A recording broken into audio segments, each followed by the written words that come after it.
The movie begins in 1868, deep in the snowy Ruby Mountains. Gideon is roasting meat over a campfire while his horse grows restless. Without warning, gunfire erupts, and one bullet hits Gideon's left arm. Grabbing what he can, Gideon flees down the mountain, abandoning his gun as his horse bolts.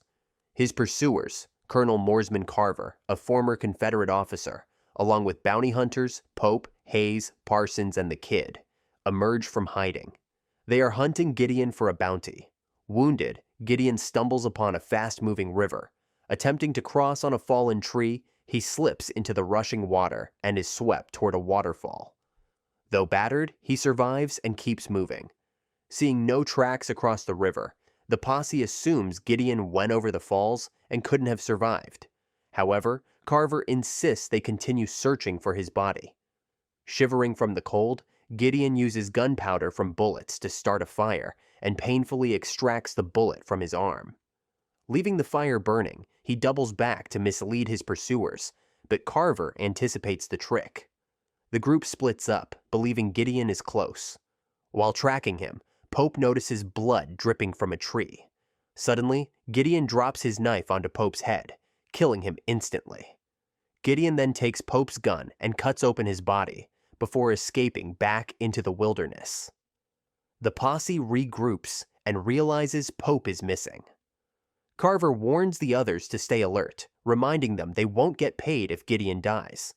They eventually find Pope's body, leaving the Kid to wonder aloud about the man they're chasing, asking if he might be part wolf. Gideon reaches a farmhouse and tries to steal a horse, but is caught by a young woman, Charlotte, who holds him at gunpoint. Seeing that he's wounded, Charlotte decides to help, tending to his injuries. When her father arrives, he scolds her for bringing a thief into their home.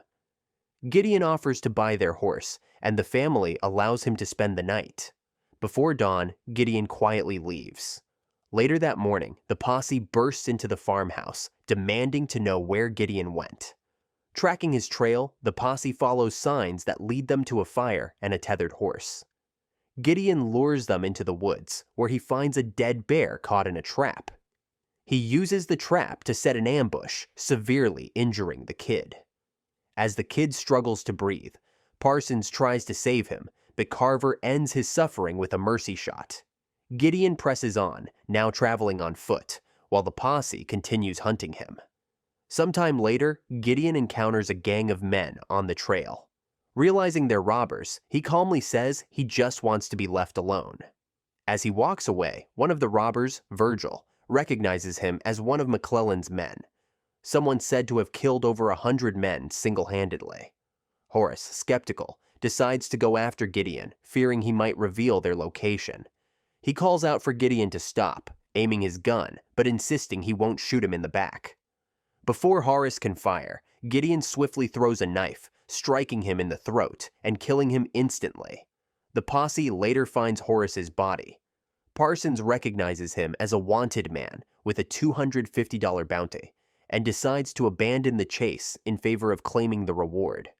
As Parsons prepares to load the body onto a horse to take it to Carson City, Carver shoots the horse, claiming it's his, forcing Parsons to face a 30-mile trek on foot, knowing he won't survive the journey without a mount. Meanwhile, Gideon stumbles upon a railroad construction site. After tying up his horse, he steals some food. The foreman recognizes the stolen horse and, along with his men, detains Gideon. Carver and Hayes soon arrive at the railroad looking for him. In the camp, Gideon lures a guard close, overpowers him, and escapes, stealing another horse. Later, Carver and Hayes stop at a missionary camp and offer to pay for food. The next morning, as they continue the hunt, Carver discovers that the missionaries had stolen their ammunition to stop further bloodshed.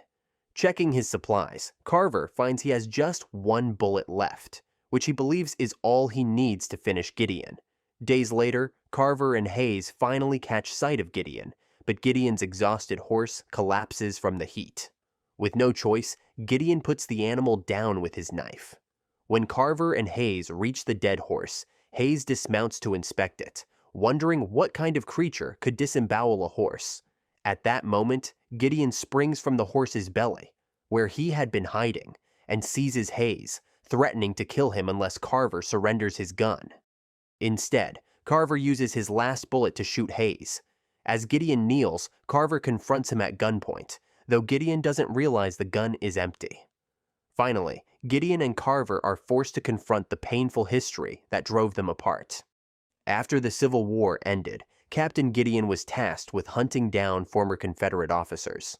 When he arrived at Carver's home in Seraphim Falls to interrogate him, Carver was out working in the fields.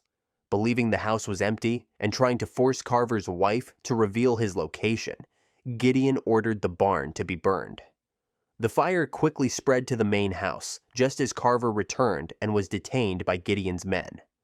Carver's wife and son ran inside to rescue their infant child, but were trapped by the flames and perished. Realizing the house had not been empty, Gideon rebuked the soldier responsible for the mistake. Overwhelmed by guilt, Gideon dropped his gun belt and walked away from his unit.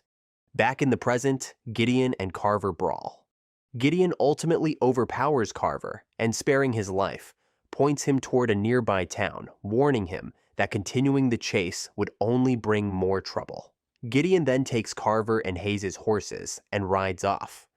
Carver finds a pond and drinks from it, where he encounters a Native American man who offers him a horse. In exchange for the kindness, Carver tosses him a few silver coins. Later, in a barren desert, Gideon, near collapse, pauses and gazes toward the horizon, unaware of a woman named Madame Louise watching him. She offers him a single bullet in exchange for his horse. Seeing Carver approaching in the distance, Gideon agrees. Meanwhile, Carver, also at the edge of collapse, falls from his horse. Struggling to his feet, he meets Madame Louise as well, who offers him a pistol with one bullet in exchange for his water. Carver accepts when he spots Gideon ahead. Finally, the two exhausted men face off once more. As Carver prepares to shoot, Gideon fires first, wounding him in the side. Gideon disarms him but chooses not to kill him. Instead, he offers himself to Carver, who, after a moment of hesitation, throws the gun aside. Gideon gives Carver water and helps him to his feet.